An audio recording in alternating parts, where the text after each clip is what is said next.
इससे पहले की वीडियो में हम लोग स्वर संधि और समास के बारे में अंतर देखे थे। फिर उसके बाद अगले वीडियो में हम लोग देखे थे संधि के प्रकार, जिसमें कि स्वर संधि, व्यंजन संधि और विसर्ग संधि में क्या क्या अंतर होता है। और आज से हम लोग इस वीडियो में से हम लोग शुरू करेंगे स्वर संधि और स्वर संधि के प्रकार। तो स्वर संधि क्या होता है इसको हम बता ही चुके हैं कि जब दो स्वरों का मिलन होता है तो वहाँ पे स्वर संधि होता है। तो स्वर संधि में हम लोग को सबसे पहले जो पढ़ना है, पहले हम लोग जान जाएंगे स्वर संधि कितने प्रकार के होते हैं, फिर उसके बाद स्वर संधि के प्रकार के जो अलग अलग पार्ट हैं सबके बारे में हम लोग आराम से डिटेलिंग में पढ़ेंगे। ठीक है, तो देखते हैं संधि।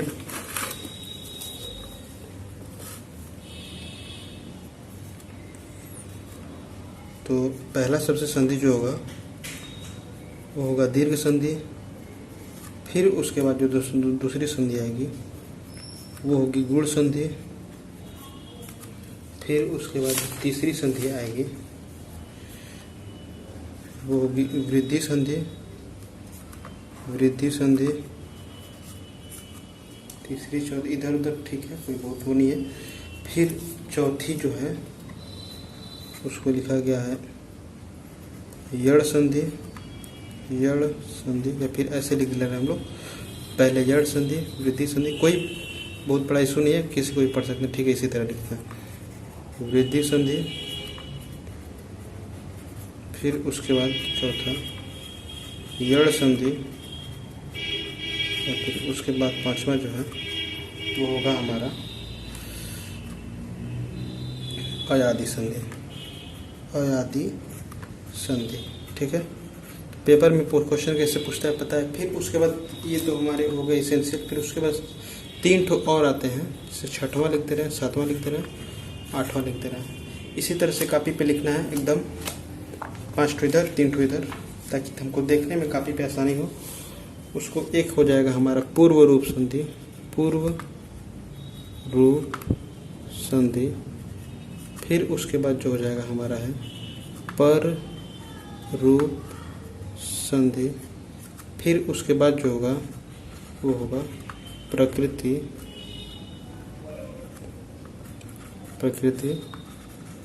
भाव। ठीक है, तो कितना संधि होगा? 5 ठो यहाँ पे और 3 ठो यहाँ पे, तो 8 संधि हो गया।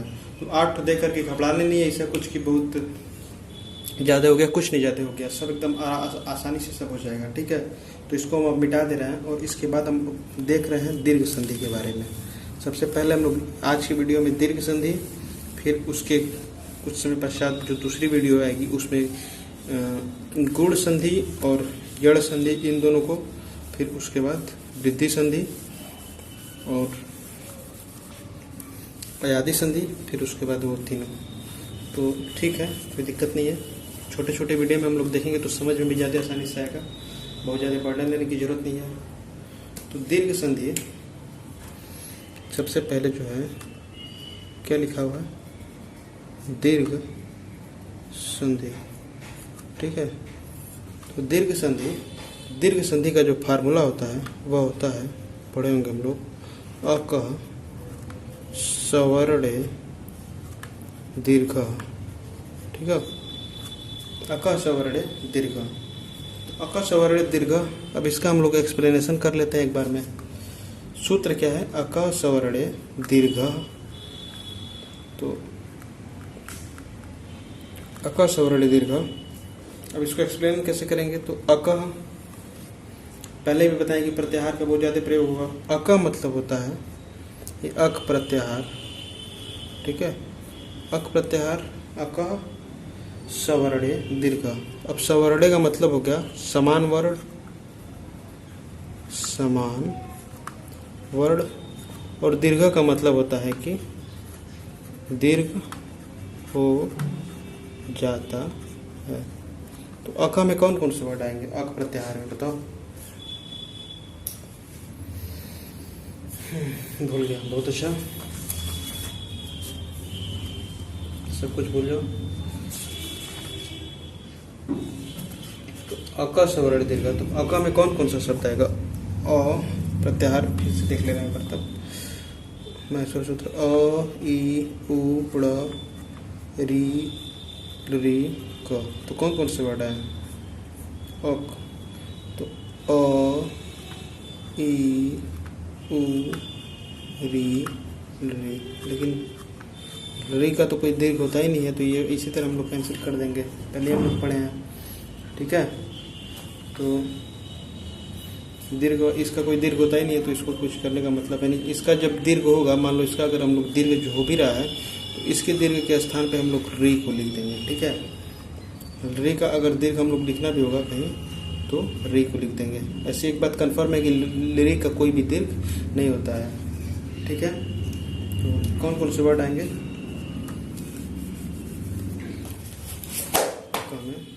अ ई उ री ली, ये हो गया। तो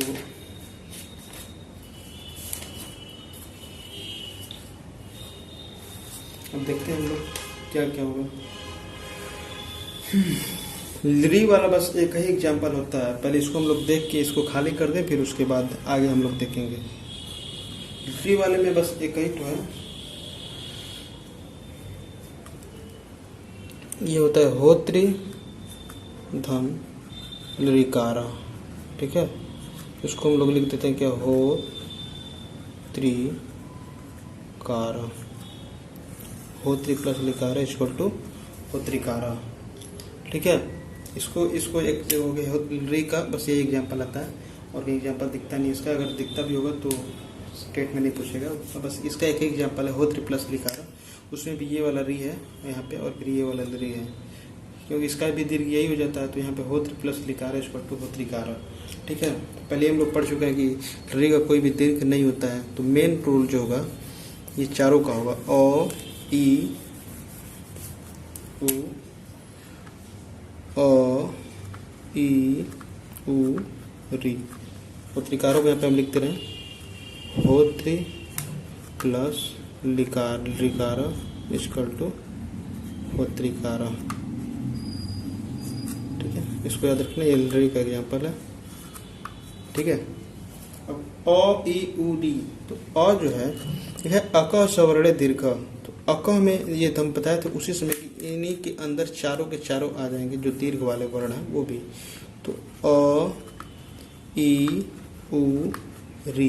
ठीक है, तो अब इसका बड़ा जो है कौन सा है, आ, बड़ी ई, बड़ा उ और बड़ा री। ठीक है, ये अब इनका जो इनके साथ जो अ मतलब ये, फिर उसके बाद समान वर्ण। समान वर्ण से मतलब ये है कि अ या आ के बाद फिर से अ या आ ही आए। तो अका में बोला तो अका में बड़ा छोटा दोनों हो जाएंगे। फिर उसके बाद यहाँ पे ई के बाद बड़ी ई, ये दोनों ही आए। फिर यहाँ पे ऊ के बाद फिर से यही आए, और री के बाद री आए। ठीक है, ये दीर्घ संधि के लिए क्या होगा कि वर्णों का समान होना जरूरी है। जैसे जब यहाँ पे मिलन हो रहा है दोनों का, तो इन दोनों का वर्ण क्या होना चाहिए, समान होना चाहिए, तभी ये दीर्घ संधि की कैटेगरी में आएगा। ठीक है, दीर्घ संधि के लिए इसका और इसका वर्ण समान होना चाहिए, तभी ये दीर्घ संधि की कैटेगरी में आएगा। एक बात तो समझ में आ गई। तो अब जैसे अब इन दोनों का रिजल्टेंट क्या होगा कि सब के सब क्या हो जाएगा, अक सवर्ण तक तो हो गया।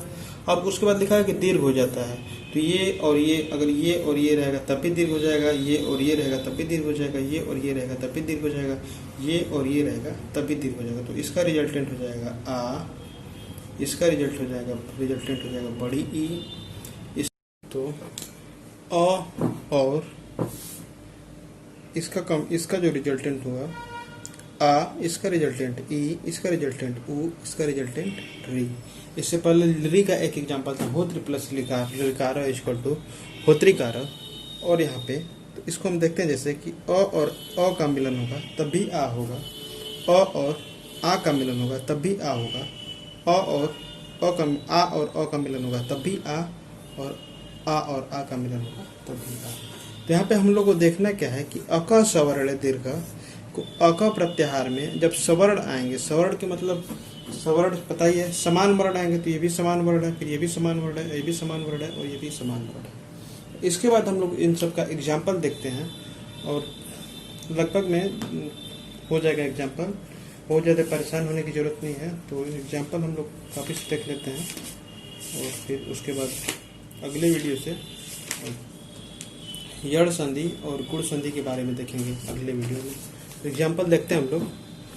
तो ये लिखा हुआ है देव प्लस आत्मा इज इक्वल टू देवात्मा, विद्या प्लस आलय इज इक्वल टू विद्यालय। देखो आ प्लस आ, अ प्लस आ, विद्या प्लस अर्थी, आ प्लस अ, दैत्य प्लस अरि, अ प्लस अ। ठीक है। फिर उसके बाद गिरी प्लस इंद्र इज इक्वल टू गिरिंद्र। यहाँ पे कब बड़ी हो गया तो ई प्लस छोटी ई प्लस छोटी ई, मतलब ह्रस्व ई प्लस ह्रस्व ई। यहाँ पे नदीश नदी दीर्घ ई प्लस दीर्घ ई, महेंद्र दीर्घ ई प्लस ह्रस्व ई।